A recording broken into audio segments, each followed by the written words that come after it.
Mesdames, Messieurs, bonjour. Ladies and gentlemen, good morning. Welcome to you all who are connected online. Circularity in the watchmaking industry. That is the subject today. What does this mean for brands and their clients?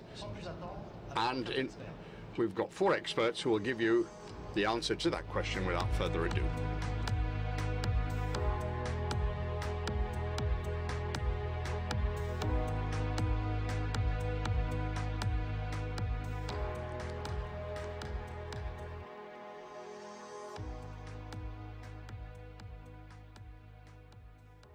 Bonjour à toutes et à toutes. Good afternoon to you all.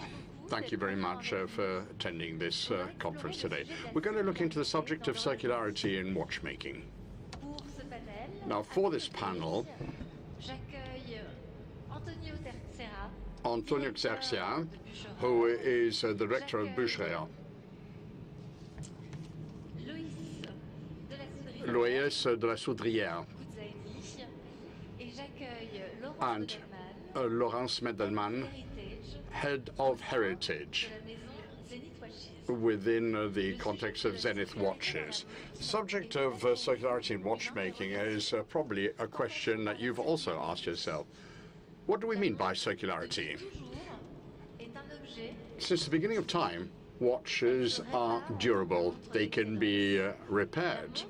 They are pieces of excellence. They are things which are passed on from one generation to the next.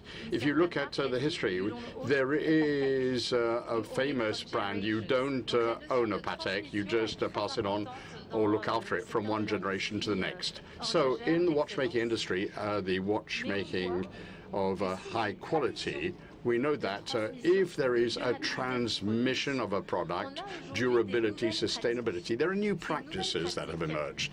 Those new practices are due perhaps also because that is the emergence of a secondary market, and we see certain certifications or new types of certification which will authenticate and certify the integrity of a watch, whether it is in a store or whether it is by the brands themselves or whether it is done by the retailer or the brand as a service to the client. The value of your watch is the effective value, but it's also the value of its history in terms of its cultural heritage, in terms of its repairs and its repairability, in order to be able to ascribe to it a value which is going to be commensurate with the knowledge of those who have repaired the watch. So to start the ball rolling, Antonio, I'm going to begin with you. I'm going to ask you, perhaps you could introduce yourself and tell us from what perspective you look at circularity. My name is Antonio Texeras, and I am director of the Boucheria branch in Geneva. We started in 2019 with the development of pre-owned watches. Now, people want to consume differently. We are more sensitive to, through my consumption, what kind of approach I am taking to life. I think that there is also a generation which consumes products differently than what our parents and previous generations did. People want to buy, wear, enjoy, perhaps resell, and therefore we've got a much more circular environment than in the past. That's very interesting. We're going to look at this in more detail in a moment. Laurence, can you introduce yourself and share with the audience with the specific approach you take to circularity as head of heritage? Hello. My name is Laurence Medelman. I'm in charge of the research or historical research, and I've got to give a sense or meaning to create this value added, which my colleague was talking about, and which allows the timepiece to be able to be transmitted, passed down from generation to generation.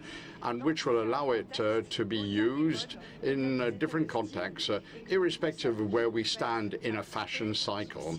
And therefore, its cycle will be renewed from one generation to the next. So that is my position with regard to circularity, and which is at the center of our research at Zenith. Luis, I think you also participate in this whole circularity movement. What about the maintenance booklet? My name is Luis. I'm a founder of Goods Idea. We developed a solution which allowed us to digitize the maintenance book of a watch. So we've got a digital book. It cannot be falsified because it is protected by blockchain, and it can be transmitted from one owner to the next if the watch were to be sold.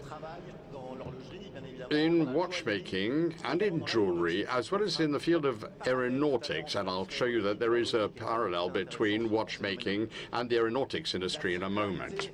Circularity is really as part of the DNA of a goods idea. The idea is to put knowledge into the product.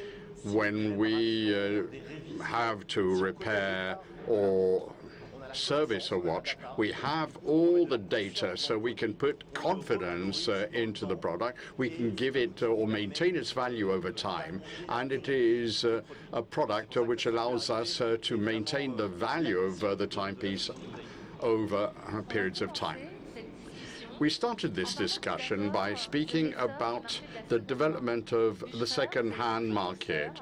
You at Boucher have been a precursor in this market. Perhaps you could tell us how you adopted this idea. How did you develop this service in order to be able to offer this service to the consumer? I'll do that with pleasure. We didn't invent second-hand watches at Boucher. In fact, a lot of brands have been doing this, or stores have been doing this. But this is the first time that a reputed shop takes the risk away. We're going to guarantee that all the pieces of origin, that the watch has been serviced, and that you're going to get a 2-year guarantee. That is a project which we signed up to some time ago. In 2018, we bought the Turner Group in the United States, and certifying second-hand was already established. They are well ahead of Europe. And we developed a certain legitimacy, a certain amount of knowledge which we were able to leverage. This is something that was very much close to our hearts. We believe in it. Studies have shown us that second-hand markets will continue to develop in much more dynamic manner than the market of new products. And perhaps a second-hand market might even exceed the new market by 2027. That's very interesting. So you can see that there is a need on the part of collectors and people who collect timepieces of excellence. How does the certification work? It's a 2-stage process. I'm going to be very schematic, but I'd say that for most of the watch, we buy them from our customers, and each item is checked. It is serviced by a certified watchmaker from the brand. And then in a second step, of course, we're going to provide a guarantee which is supported by the brand. Last year, we launched a partnership with Rolex. Up till now, well, we've always had their support from the very outset, but since the 1st of September 2022, all Rolex watches which are bought at Boucher go through a Boucher certification, but also an international Rolex certification process, which means that there are important players in the sector who know that this is an important sector and who are investing efforts in this sector. And we see, of course, that there are a certain number of projects in the pipeline at the present time, and which we will be discovering during the course of the year. But we're proud of the fact that Boucher already took a very strong position from the very outset in this area, and I think that the figures speak for themselves. For those listening to us, Perhaps you could give us a bit more detail. You go into a boucherie store, you perhaps hand in your Rolex watch. What is going to be the trajectory? What's going to happen to the watch? You take your watch to one of our stores. I think we've got about 50 points of sale where watches can be delivered. Obviously, there is a Rolex certification process as well, but we also work with other brands. A first analysis will be done. We're going to analyze what the market is doing. When we buy a watch, we want to be able to be sure that we can resell it. So we need to be able to ensure that there is a real demand for that watch. If a client is interested by the offer, we will transfer the money to them. And what is also very interesting for this industry, we've developed a certain software program which will not only take into account the general state of the watch, but which will see whether there is a certificate of origin, what are the conditions under which that watch is being worn. So it's a kind of a comparison system. There is going to be an opportunity to be able to determine what the price is or what the value is given to it by the market. As the owner of a watch, what are the advantages to have a certificate rather than me trying to sell my watch on a second-hand platform? I suppose that the answer is trust. The trust that you can be insured by. If you go to a store, you know exactly what you're buying. We can guarantee that what you are buying has not only been serviced as it should be serviced, but we've used original parts because we work together with the brand and have been for a number of years. I'd say that one of the factors of success of the second-hand market at the moment is precisely the risk associated with the sale of second-hand watches.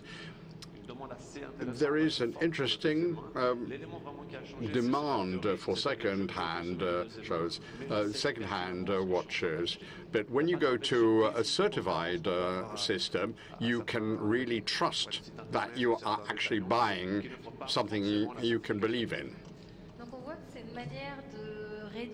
So it is a way of reducing the risk when you purchase a product. And as an individual, it's probably not that easy to resell a watch. So when you speak of a risk, Lois, you were saying that there is a parallel between the aviation market and the certification system that you have developed.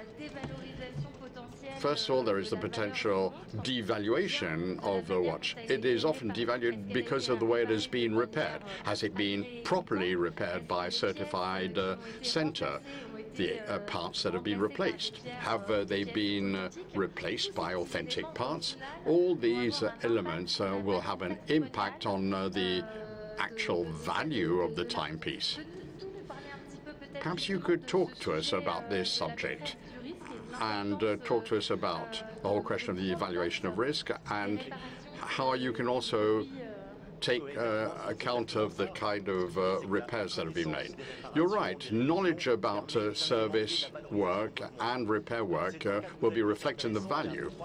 I think 3 or 4 years ago, a digital certificate system was developed for an expert collector where in a blockchain the authentication process had to be registered to make sure that parts were original parts or non-original parts. 2 years, another important partner, a French jet manufacturer, was interested in what we were doing in the jewelry and watchmaking sector and said this digital certificate could be used for our aircraft.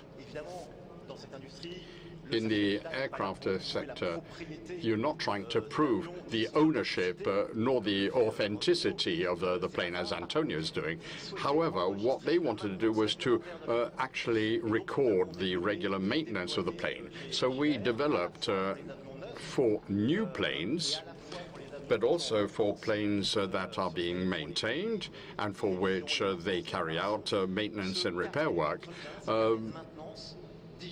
a digital maintenance log for aircraft which cannot be counterfeited. What's interesting is in the aeronautics industry, the secondary market is very important. A private jet, a small private jet, is normally sold every 3-4 years. So it was clear that there was a need to ensure that people could have trust in the plane. Obviously, there are lots of pieces of paper, so if we could digitize things, it would be much easier to handle. And we can actually ensure that we record the regular maintenance of the plane. And this shortens the period when you can resell, because you can prove to any potential buyer the whole history of the plane. It also means for the manufacturer, Daher in this particular case in France, to see what is happening to the plane throughout its life. In the United States, this is particularly useful because the next owner of the plane will have a proposal put to him for a service. So everything is done digitally, and a number of players in the watchmaking industry have shown interest. But not only manufacturers, distributors, repair centers, and they all use this product in order to give greater value to the watch. Perhaps you can tell us what are the advantages for a watchmaking company, for a distributor, and for an owner of a watch who wishes to pass the watch on, to have this digital certificate or this maintenance log. Antonio spoke about this. For the owner of the watch, he or she will have a complete history of the watch, and it is secured via the blockchain system. So this will give greater value to the product. If you know the product, and if you don't have that knowledge, it's difficult to attach a value. For the watch, we've got a product which allows you to certify that watch, and that will help in its resale, because that blockchain record will give you the whole history of the watch, and you'll be able to call up all the service. For example, has there been a repair? Is there a guarantee from the repair center or from the brand? That would be included in the maintenance log, and the guarantee will be able to be invoked just by clicking on a mouse. And this is useful for a sale. You can show to a potential buyer what is the past of the watch. For the distributor, for the people who actually issue the certificate, you can create greater loyalty. You can give a higher level of service because you're giving greater value to that watch. And as I was saying earlier on, it's easier to follow the life of the watch and to be able to reach out to successive owners. Perhaps to get the new owner to bring back into the ecosystem of the distributor or the brand, and to offer repair services, maintenance services, etc. So we're talking about a virtuous circle which can be used in the watchmaking center. Now, there is an authentication system which perhaps will use a service log. Laurence, I think you're going to speak to us about an innovation here. Zenith has a program which draws on Zenith's archives and on the history of the brand. So we're working in a somewhat different area. Of course, it's a certification process, but this service is oriented towards collectors. And also it will take into account some of the older models of the brand. Can you tell us something about the genesis of this initiative? How did this come about? Yes, with pleasure. Now, I've listened to the concerns of my colleagues here. At Zenith, we're in the framework of a brand doing the work for itself. Now, there are initiatives we've heard from my colleagues here on this panel, but it's actually rare for watchmaking, watchmaker or manufacturers to have access to their entire archives. We've got a kilometer of archives at Zenith. All the archives which refer to the development of the models and which allow us to speak to the collectors who want to have the security that they're buying an iconic watch which is guaranteed with original parts, original components, with a traceability of the whole history of the timepiece. It's like a timepiece passport.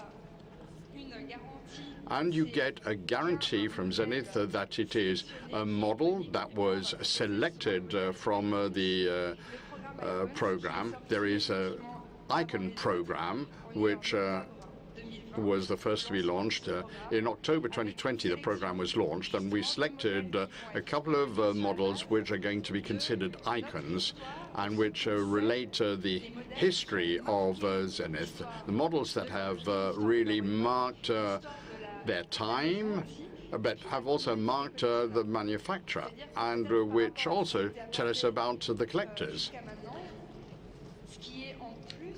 What we are able to do, in addition to what you've already heard, apart from the fact we are obviously the source, so we can see people actually buying directly from the manufacturer, but we are able to actually provide a selection which will guarantee the long-term value of the timepiece, or their circularity, I should say. And the fact is that these pieces will always remain emblematic of the history of the brand. Let me just show you a few examples. This is what I'm referring to.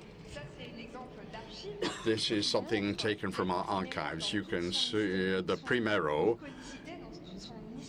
and its entire historical background. This was the first automatic chronograph ever made in the world. I think my colleagues are familiar with this. It is an icon of the watchmaking industry.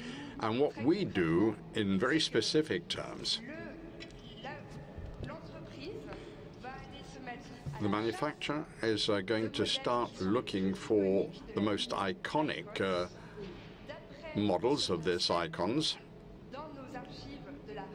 We're going to go into the archives to look at the rarity, its representativity within the community of collectors, but which also are the models which really became essential as record-breaking, perhaps I could call it that. We also record whether certain components have been changed. If those components have been changed, we can come back to the original parts, which is precisely what collectors want, to have all the original parts on the watch. I think that what has changed is the pushers, the bezels, and the straps, the crowns too. And this is precisely where the value added comes from. It's good to be able to get the crowns, the pushers, the straps have to be the original ones in order to be able to give the real meaning back to these watches when they were first launched. And then there's the certification process. The timepiece is going to be certified by the expert from the heritage department. We are able to say when the watch first was produced, when it left the factory. Because we are able to make this selection, and because we're able to go back into the archives and we can ensure the circularity of the whole process by giving a full timeline to its development. And we're able to put all that information into the passport, and that passport will accompany the timepiece throughout the rest of its life. And it will come with a 5-year guarantee. I think that that's very interesting. This is going to add a heritage value to the timepiece, which will allow it to be appreciated at its real value. But we're also able to restore the integrity, because for a 5-year period, the collector knows that he or she will be able to follow through with the service of their timepiece. Yes, the owner will be able to see what is being done. There is going to be a passport. The passport is associated with the watch. And there is a page in this passport where you can see who did the service, the name of the watchmaker, and it is the manufacturer that ensures traceability. And we will be able to see who owned the watch in the past. The history and the preservation of value and the idea of transmission is not just a question of technology, because you actually produce a paper passport. And that is something that is very tangible and which will accompany the watch. It will set out the history of the timepiece, and this will enhance its value. It is a paper passport, which obviously has a digital copy in the archive, because obviously we have to have a digital reference in the archive. That's not a surprise. But we also really had a big discussion inside to determine how we encode the passport, which is going to accompany the watch throughout its lifetime.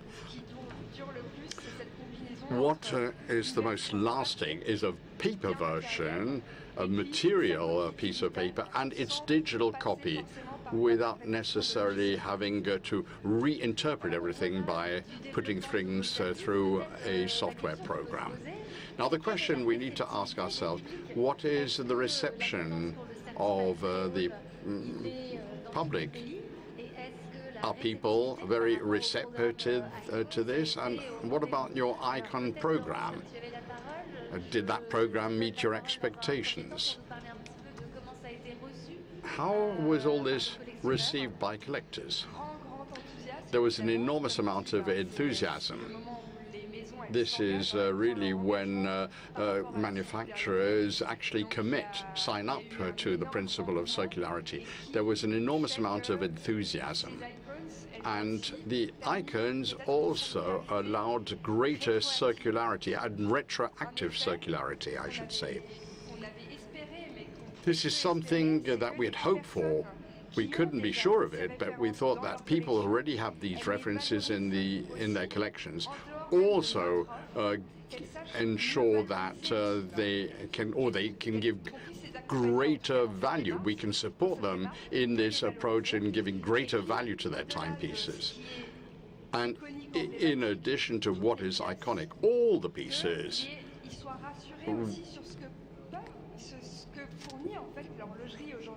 I think that it is clear that when brands say that they can guarantee the restoration of a watch and bring it back to its state at its origin, because watches continue their lives, and people want to make sure that they've got original parts, and we've got to make sure that if a watch, for example, has been polished, or if two owners have dealt with the watch differently or changed something. But it is important for collectors to know that the watch can be restored to its original version, that they can find exactly the original surface treatment. So apart from the icons, even for the other calibers and references, we were talking about confidence and trust. Collectors know that there is a possibility to trust. This is going to give long-term value to the timepieces, and there is an identification aspect here which is important. People want to be able to identify everything, and they're going to turn to the brands to know exactly what has been done to the watch. So we're talking about certification, integrity of the product. To conclude, Antonio, could you tell us something about the market? Is this trend being recorded in Europe for certified products in the second-hand market, or is this repeated in other parts of the world? I think it is interesting to see that in Europe this is something that is developing rather strongly, in the United States too. There are certain small differences depending on the culture of a country. In Asia, in the Middle East, they have some difficulties for cultural reasons to buy something which has been owned by somebody else. There is a bit of karma, perhaps, which will be attached to the object. I don't want to go into the details of this, but there are certain generations that accept to buy a pre-owned watch, but that's not the case everywhere. in Geneva, the city of Calvin, it is sometimes to get people to accept this. Are you going to buy something that is second-hand as a gift? Now, when you buy something as a gift, you want to buy something new. It's a question of mentality. Now, it may be that the timepiece is no longer available, and perhaps we are going to have people who are looking more at the circularity principle. What about the young generation?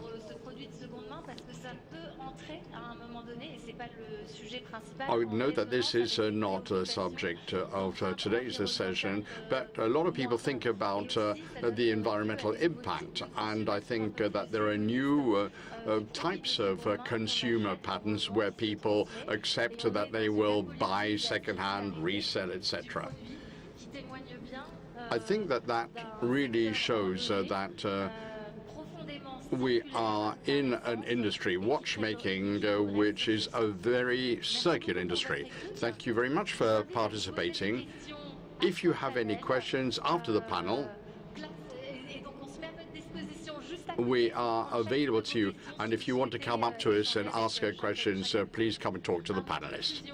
Any words in conclusion?